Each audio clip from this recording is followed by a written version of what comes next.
Para você que gosta de anotar, o título dessa mensagem é Lições do Calvário. Quais são as lições do Calvário? Quem não passou por um Calvário ainda? Não estou falando só da nossa igreja, estou falando do Calvário físico. Mas então eu passo a ler Lucas 23, 33 em diante. E diz assim a palavra de Deus: e quando chegaram ao lugar chamado Caveira, ou alguns Calvário, depende da sua tradução, ali crucificaram e aos malfeitores, um à direita e outro à esquerda. E dizia Jesus: Pai, perdoa-lhes, porque não sabem o que fazem. E repartindo as suas vestes, lançaram sortes. E o povo estava olhando. E também os príncipes zombavam dele, dizendo uns aos outros: a outro salvou, salve a si mesmo, se este é o Cristo escolhido de Deus. E também os soldados escarneciam dele, chegando-se a ele e apresentando-lhe vinagre, e dizendo: se tu és o rei dos judeus, salva-te a ti mesmo. E também por cima dele estava um título escrito em letras gregas, romanas e hebraicas: este é o rei dos judeus. E um dos malfeitores que estavam pendurados blasfemava dele, dizendo: se tu és o Cristo, salva-te a ti mesmo e a nós. Respondendo, porém, o outro repreendia, dizendo: tu nem ainda temes a Deus, estando na mesma condenação? E nós, na verdade, com justiça, porque recebemos o que os nossos feitos mereciam, mas a este nenhum mal fez. E disse a Jesus: Senhor, lembra-te de mim quando entrares no teu reino. E disse-lhe Jesus: em verdade te digo que hoje estarás comigo no paraíso. E já era quase a hora sexta, e houve trevas em toda a terra até a hora nona. Escurecendo-se o sol, rasgou-se ao meio o véu do templo, e clamando Jesus com grande voz, disse: Pai, nas tuas mãos entrego o meu espírito. E havendo dito isso, expirou. E o centurião, vendo o que tinha acontecido, deu glória a Deus, dizendo: na verdade, este homem era justo.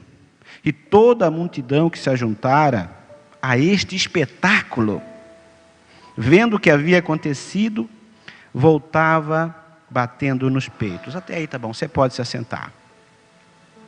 Glória a Deus. Então, quando a gente lê esse texto, a gente vê uma situação onde o meu Salvador, o teu Salvador, sofreu todo o tipo de humilhação. E todas as vezes que eu leio, eu não consigo deixar de me emocionar, porque eu gosto de vivenciar a história. E parece que eu vejo essa situação. Eu começo a lembrar do filme do Mel Gibson, Paixão de Cristo. E quem escreve aqui nada mais é do que o Dr. Lucas, na visão de um médico. Está aqui a doutora Brigitte, ela sabe. Alguém vai falar, quando o médico fala, ele fala exatamente as situações do que passou. E é difícil. Quando você vê ali Jesus passando por esse momento, e os principais zombavam, os príncipes da sinagoga zombavam dele, os soldados escarneciam, até o ladrão da cruz blasfemava contra ele. O povo só foi lá para ver um espetáculo. Os amigos estavam só olhando. Talvez aqueles que foram curados, aqueles que foram expulsos demônios, olhavam. E Jesus, como um cordeiro mudo, apenas nas 6 horas que se deram a crucificação, das 9 da manhã até as 3 da tarde, ele falou apenas 7 frases que está na Bíblia. Ele sofreu tudo. Ele sabia que valeria a pena. Ele sabia que um dia milhões e milhões de pessoas iriam segui-lo. Mas tudo isso começa já na noite anterior. Hoje é culto de Santa Ceia. Naquela noite ele estava diferente. Naquela quinta-feira não era uma quinta-feira comum. Ele olha, provavelmente, um a um para os seus discípulos. Ele sabia que era a última vez naquele corpo físico que ele ia ver os seus amigos. Depois ele ia ressuscitar, sim. Mas imagine, se você soubesse que no dia seguinte você ia passar por tudo isso. Se você soubesse que cada um dos seus amigos, esses que estavam na tua mesa, dizendo que não iam abandonar Jesus nunca, um a um ia se dispersar. Como estaria o seu coração? Em vez disso, ele consola os amigos. Só que ele estava diferente. Ele disse que havia um consolador, que viria um tempo difícil. Ele se preocupou mais do que com os seus discípulos, do que com ele. Ele disse, não, eu não vou deixar vocês só. Não vou deixar vocês órfãos. Vai vir um consolador. Ele fala da videira, que era importante estar ligado em Cristo. Ele fala que haveria tempos de tribulações. Fala de novo do Espírito Santo. Ele ora por si. Ele ora pelos discípulos. Ele ora por mim, ele ora por você. E a única coisa que ele pede naquela noite, ele disse para os discípulos, eu preciso que vocês orem comigo. Sabe, eu sempre orei por vocês. Eu sempre orei. Eu curei. Mas hoje eu preciso de vocês. Eu quero que nessa noite vocês vão lá orar comigo, porque eu preciso da oração de vocês. Mas naquela noite os discípulos, eu não sei porquê, estavam cansados. E ele pede, se afasta um pouquinho. E a agonia era grande, era difícil aquele dia para ele. Quando ele olha, ele vê os discípulos dormindo pela primeira vez. Ele acorda e diz, orai e vigiai para que não caia em tentação. Vai uma segunda e vai uma terceira vez. Só que naquela noite, quando ele orava no Getsêmani, eu sempre digo isso, talvez era uma escuridão, porque não era iluminado como hoje a gente não se via nada, se via capoeira, mato, árvore. Ele viu a mim. Ele olhou e viu o teu rostinho. Ele disse, vai valer a pena. E o sofrimento foi tão grande que ele chegou a suar gotas de sangue. O primeiro Adão teria que comer do suor do seu rosto. E a terra foi contaminada pelo pecado. Mas quando aquela gota de sangue do meu Jesus, do teu Jesus, caiu na terra, a terra foi purificada, porque ali havia um sangue de um justo, do inocente, aleluia. Ele olhou e disse, Pai, imagine para Jesus falar isso, o sofrimento que era, se for possível, por um momento Jesus homem disse, está difícil demais, está difícil, Pai, não sei se eu vou aguentar. Disse isso, se for possível, passa de mim esse cálice. Mas todavia, o Jesus Deus disse, mas todavia, vírgula, não faça a minha vontade, mas a tua. É por isso que ele veio, justamente para ir até o fim. Jesus nunca deixou nada pela metade. Jesus sempre começou e terminou aquilo que veio fazer. E eu quero compartilhar com vocês algumas lições do Calvário. A primeira coisa que eu entendo, que Jesus sabia muito bem o que ele veio fazer. O pecado começa e termina no jardim. O pecado lá no jardim do Éden começou com o primeiro Adão. E lá ele pecou, desobedeceu. Mas o segundo Adão, que é Jesus, no jardim do Getsêmani, na prensa de oliveiras, como é dito, aquele sangue, aquele ato, aquele sim de Jesus ali, que ele disse que eu vou até o fim, aquele foi o ato crucial, aquele sim dele, aquela obediência, trouxe salvação para mim e para você. O primeiro trouxe perdição, pecado para a humanidade, sofrimento. Mas o segundo Adão, naquele jardim, trouxe salvação para mim e para a sua humanidade. Salvação para mim e para toda a humanidade, melhor dizendo.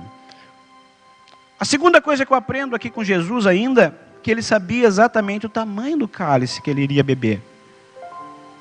Nós temos que saber que toda vez que temos uma missão para fazer, a salvação sim é de graça, mas o discipulado custa toda a nossa vida. Tem um preço a pagar. Tanto é que Jesus, no Sermão da Montanha, ele começa falando das bem-aventuranças e termina dizendo das duas casas. Qual é o homem que, quando vai construir uma casa, não se assenta, né, para ver qual é o tamanho dela e calcula isso? Então tem um preço. Gente, ser cristão não é apenas vir na igreja, escutar uma palavra. Tem a nossa parte. Deus fez a parte deles, mas a nossa parte é realmente servir a Deus de nosso coração. E o interessante é que mesmo que os teus amigos às vezes te decepcionem, mesmo que às vezes os discípulos te decepcionem, mesmo na tua hora mais difícil, como foi na hora de Jesus, deixa eu falar algo para você. Naquela hora ninguém estava com Jesus. O próprio Deus, que não é pecado, que é santidade, ele deixou Jesus porque aquela missão era do Filho sozinho. Não é que o Pai abandonou Jesus. É porque, como Deus é santo, ele não pode compactuar com o pecado. E Jesus levou sobre si todos os nossos pecados. Mas naquela hora um anjo confortava. Aleluia. Na hora mais difícil, o anjo não podia morrer pela humanidade, mas o anjo podia confortar. E eu quero dizer, se você está passando noites traiçoeiras, noites difíceis, Deus vai enviar um anjo para te confortar, se for preciso, aleluia. E não só um anjo, porque ele já enviou para você o Consolador que vai te consolar, aleluia. Aleluia. E durante a vida, é importante nós sermos maduros espirituais, que as pessoas vão nos trair, vão nos decepcionar, porque são humanas. Todos nós vamos ser decepcionados com alguém e vamos decepcionar alguém. Não tem como. Porque senão a gente coloca essa pessoa no alto pedestal. Então os discípulos, o João, que era o melhor discípulo de Jesus, também decepcionou, dispersou. Todo mundo vai decepcionar a gente e a gente vai decepcionar alguém. Judas traiu Jesus com um beijo. E Jesus ainda chama ele de amigo. Não, se fosse eu, se fosse você, dizia, amigo, hein, pastor Adriano? Amigo. O amigo que eu diria é num tom de deboche. Mas Jesus nunca foi hipócrita, ele sempre pregou contra a hipocrisia. Era amigo de verdade. Ele disse, mesmo tu me traindo, sabes, eu continuo sendo teu amigo. Eu quero ser teu amigo. Você não precisa fazer isso. Eu sou teu amigo. Pedro tentou resolver a sua maneira, cortou a orelha lá do Malco. Né? Os discípulos se dissiparam. Mas quem serve a Deus, prepare-se para às vezes até ser caluniado, né? Ser injustiçado, mas também prepare-se para o nome de Deus ser glorificado na tua vida. Porque o Evangelho tem prova sim, mas toda prova vem com vitória, com graça de Deus. Então o Calvário era lugar de morte, mas Jesus mudou isso. Aquele lugar onde Jesus foi crucificado, lá era lugar onde era lugar de morte, condenado. Lá os maiores malfeitores, os bandidos, eram para morrer. Só se via espetáculo de tortura, e conta-se a história que chegou homens que ficaram quase 9 dias na cruz. A cruz era pior das vergonhas para um bandido. E a intenção era que aqueles homens morressem lentamente, né, e fosse passando vergonha diante daquele povo. Só que, como Jesus tinha sido muito açoitado, batido, né? Tanto é que a morte não venceu Jesus. Porque Jesus disse, eu entrego o meu espírito. Por isso que Jesus venceu a morte. A gente, ele morreu. Não, ele não morreu. Ele se entregou por nós. Ele diz, em tuas mãos eu entrego o meu espírito. Ele se entregou. Não foi a morte que poderia ter vencido um homem frágil, fraco naquele momento, porque ele estava debilitado. Foi uma noite toda de sofrimento. Então, o Calvário era lugar de morte. Deus mudou isso. E hoje, Deus quer dizer, quando você entra no Calvário, não só na igreja, mas no propósito de Deus, Deus muda a tua vida. A tua vida talvez era para ser uma vida de morte, de tristeza, de derrota. Deus faz a tua vida ser uma vida de vitória. No Calvário, aleluia, é lugar de perdão. Quando eu vejo aqui, no versículo 34 do capítulo 23, Jesus olha para aqueles homens que estavam, aqueles algozes, que estavam com aquele chicote batendo nele, e diz: Pai, perdoa, porque eles não sabem o que fazem. Será que eu e você conseguiríamos dizer isso? Alguém te sacaneia, te bate, faz um monte de coisa, e você diz assim: o mais fácil é dizer: nossa, eu fui injustiçado, pô, por que disseram isso contra mim? Poxa, eu não tive culpa. Mas Jesus olhou e disse assim, ele não se justificou. Ele disse: Pai, perdoa, porque eles não sabem o que fazem. E ele promoveu então, inclusive, perdão para esses homens, mesmo sem eles terem pedido perdão para ele.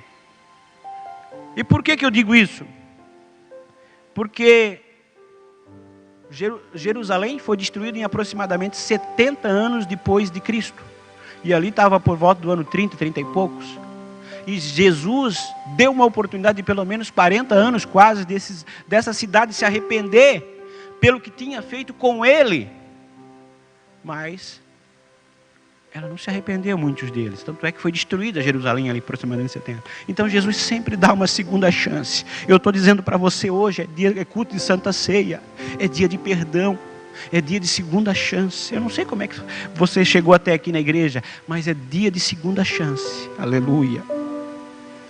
No Calvário pode ter zombaria, pode as pessoas escarnecerem da gente, até blasfemarem, como aconteceu ali. Como eu falei para vocês, os príncipes zombavam, os soldados escarneciam, e até o ladrão blasfemava. Aconteceu com Jesus isso no Calvário. Só que a melhor resposta sempre é o amor. A melhor resposta na minha e na sua vida para a zombaria, para o escárnio e até às vezes para algumas situações é o amor. Claro que há situações que nós temos que nos posicionarmos, sim, é verdade, quando passa do limite. Mas sempre a primeira e a melhor resposta é o amor.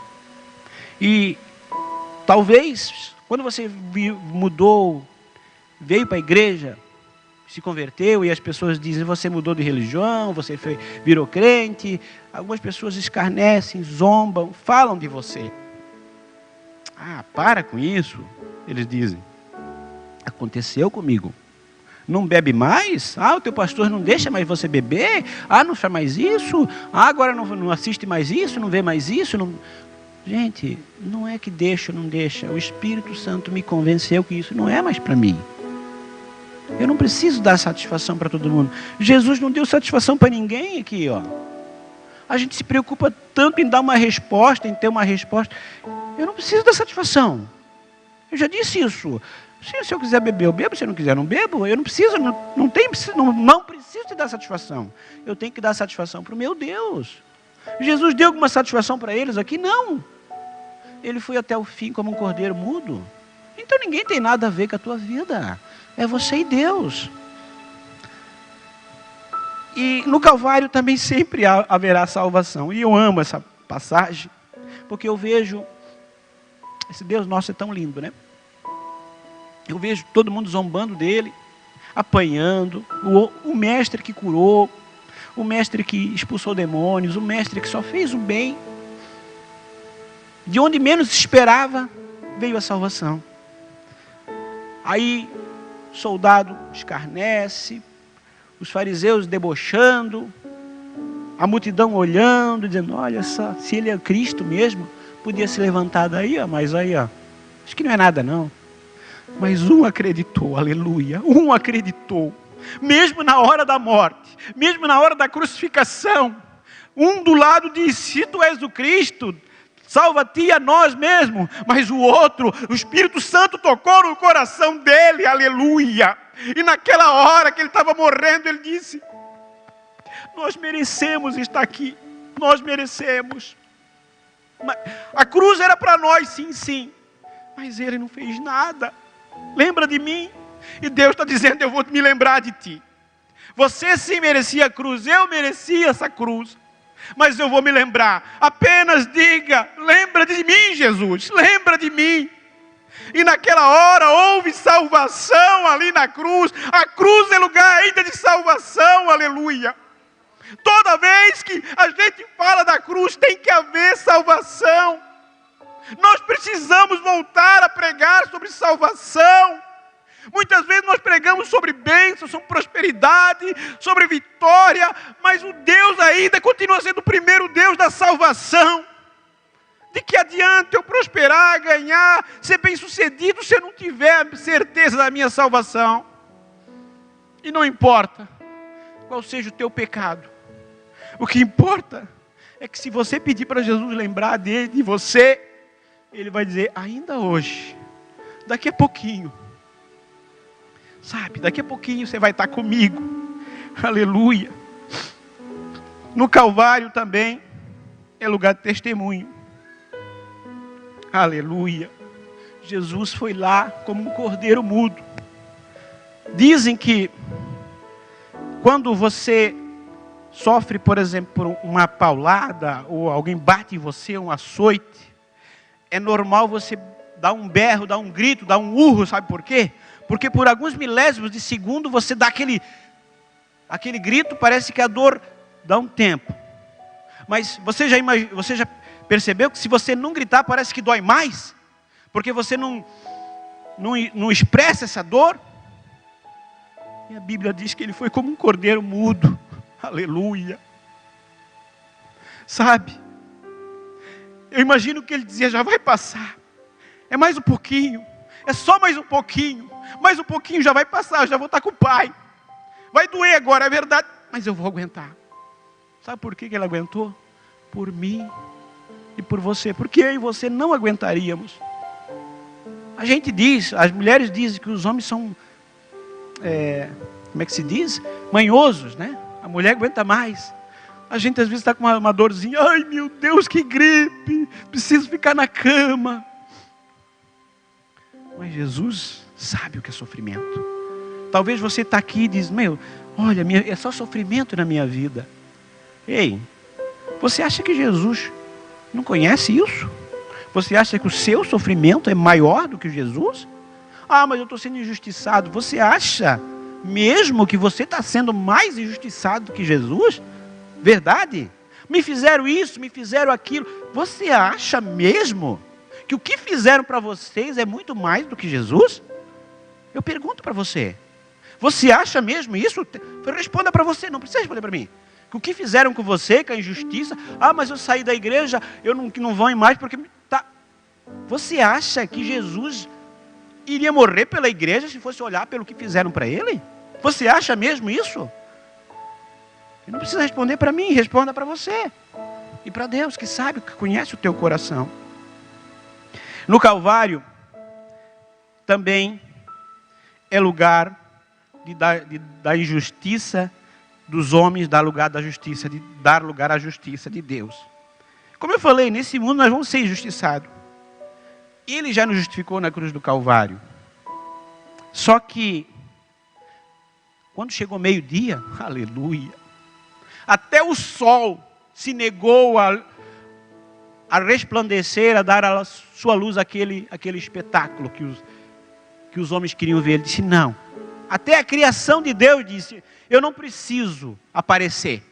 Até o sol escureceu. Nem o sol quis estar lá do meio-dia até as 3 da tarde. Porque a Bíblia diz que virou trevas. Toda a criação geme. Então, aquilo foi o ato de justiça de Deus. Não porque nós merecemos alguma coisa, mas porque Deus se fez justiça por nós. No Calvário, também é lugar de ressurreição e nova vida. Como eu falei antes, não foi a morte que venceu Jesus, pois Ele se entregou voluntariamente. Você não precisa mais se lembrar do teu passado, da tua desonra, da tua vergonha. Quando se falava do Calvário antigamente, se lembrava de matança, de crucificação, de vergonha, de honra. Mas quando se fala de Calvário hoje, aleluia, se lembra da minha e da sua vitória em Cristo Jesus, porque Ele venceu por nós, aleluia. O que era vergonha na tua vida no passado, Deus está dizendo para mim e para você nessa manhã, eu quero mudar a tua história, aleluia. E Deus tem falado muito isso comigo, demais. E talvez, quem sabe, daqui a uns tempos a gente traz algumas mensagens sobre isso. Até no culto de quarta-feira, quando eu preguei, eu citei isso. E a gente fez um retiro lá em Jaraguá, também foi o título do retiro. A gente tem que parar de querer voltar ao passado. E voltar às origens. Não foi esse o tema do nosso retiro lá em Jaraguá do Sul, pastor Adriano? Por quê? Voltar ao passado, eu quero dizer que o tempo antigo era melhor.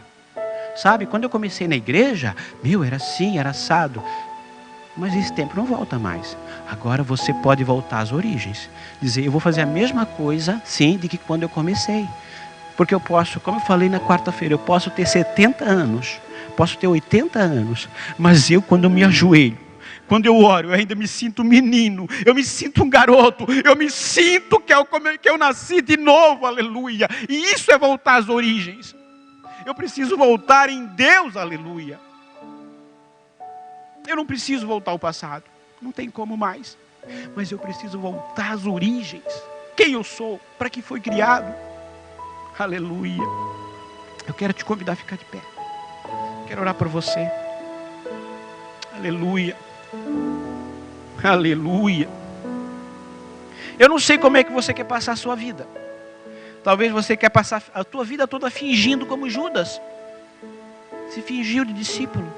Não vai adiantar nada. Olha o fim de Judas. Talvez você quer passar a tua vida toda lutando como Pedro. Com armas erradas, fazendo na tua força. Pega uma espada e corta. Vai defender Jesus assim? Não. Ou talvez você quer passar a tua vida toda como fizeram os príncipes judeus, os soldados e os povos escarnecendo, debochando. Esse negócio de crente, de cristão, tirando onda. O que vai adiantar? Um dia você vai ter que prestar conta lá no céu, porque a Bíblia diz que toda palavra terá que ser prestado conta lá no céu. Você sabia que sai da sua boca? Você vai ter que prestar conta disso. Ou eu vou ter que prestar conta disso.